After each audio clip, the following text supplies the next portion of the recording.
بسم اللہ الرحمن الرحیم۔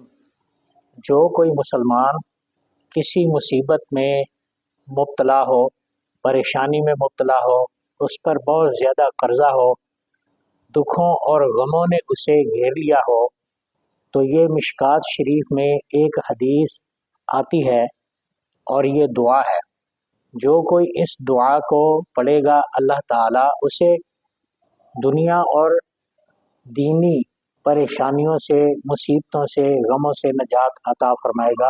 اللہ اسے قرضوں سے رہائی عطا فرمائے گا۔ دشمن سے خوف ہو تو یہ دعا پڑھیں، انشاءاللہ دشمن کا خوف جاتا رہے گا۔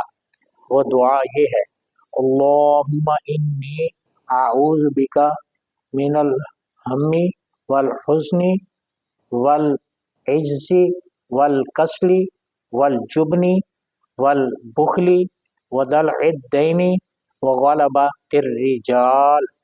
اے میرے اللہ، میں تیری پناہ مانگتا ہوں ہر قسم کے غم اور پریشانی سے، عاجز ہونے سے، اور ہر قسم کے غلبہ رجال سے اور قرضوں کے غلبے سے، سستی سے، بخلی سے، کنجوسی سے، ان سب سے میں تیری پناہ مانگتا ہوں۔